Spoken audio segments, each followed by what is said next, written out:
Frustration పెరిగిపోయినోళ్ళు ఏం మాట్లాడతారో ఎవ్వరికి అర్థం కాదు. అట్లనే తప్పు చేసి ఒప్పుకోనోళ్ళు ఆ నిందను ఎదుటోళ్ళ మీద నెట్టాలని చూస్తారు. అలాంటోడే మా ఇంద్రబాబు.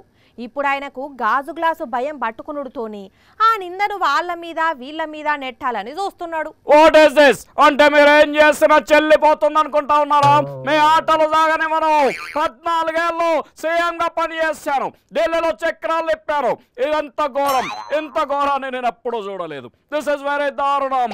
ఆగో మళ్ళేమైందయ్యా? ఏ ప్రభుత్వం మాపై కుట్రలు చేసి 54 చోట్ల ఇండిపెండెంట్లకు గాజు గ్లాసు గుర్తొచ్చేలా చేశారు. మంచిగున్నది పట్టు కథ. గుర్తుల కేటాయింపుకు ప్రభుత్వానికి ఏం సంబంధం అసలు? ఉంది, కావాలని మా కూటమిని ఓడించాలని ఈ కుట్ర పన్నారు. Joke of the day sir ఇది. ఎందుకంటే ఓటమి పాలయ్యే కూటమి కోసం కుట్రలు చేయాలనా ఇంకా? మరి లేకుంటే అసలు గుర్తులు కేటాయించేది ఎవరు తెలుసా మీకు? నాకు తెలియందేముంది ఈ లోకంలో.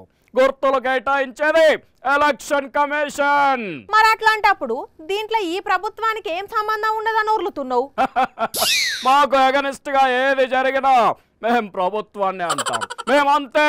వామ్మో, అసలు కుట్ర కన్నింగ్ మొకపోనివి నువ్వు. దేశంలో ఎక్కడేం జరిగినా ఈ ప్రభుత్వమే కారణం అంటే ఎట్లా అంటాం?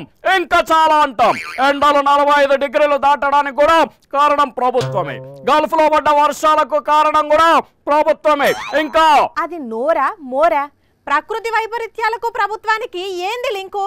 నీ చత్వారం కాకుంటే మరేం చేయమంటావు? మేమేమైనా చేస్తామని చెప్దామంటే హామీలేవి సరిగ్గా అమలు పరచలేదు, అభివృద్ధి చేయలేదు. ఇదైతే కరెక్ట్. మా దత్తపుత్రుడికేమో ఊగిపోవడం ఓడిపోవడం తప్ప గెలవడం తెలీదు. నా పుత్రునికి మందలగిరి తప్ప మందిలోకి వెళ్ళి మాట్లాడడం చేత కాదు. ఇప్పుడు వాస్తవాలు మాట్లాడుతున్నావు సార్. అందుకే మనం ఏమి చేయలేనప్పుడు అవతలి వాళ్ళని బదనాం చేస్తే కాస్తైనా మనశ్శాంతిగా ఉంటుంది. That is my plan. వామ్మో, నీ తెలివి గట్టి చట్నీల గల్వా.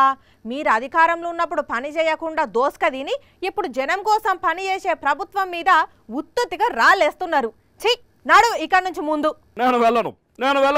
ప్రభుత్వం ఇస్తున్న సంక్షేమ పథకాల వల్ల ప్రశాంతంగా ఉన్న పబ్లిక్ ను చూస్తే నాకు రాత్రిలో నిద్ర పట్టట్లేదు.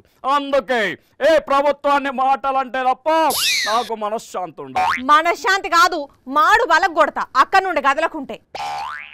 చూసిండ్రా ఇంద్రబాబు ఏషాలు ఎట్లున్నాయో? కుట్రలు అనుకుంటా, కుళ్ళు కుతంత్రాలు చూపించుకుంటా, కుట్ర పేరు చెప్పి కపట వేషాలే వేస్తున్నాడు. మరి అన్నింటికి ప్రభుత్వాన్ని అనుడేనా పిచ్చి కాకుంటే?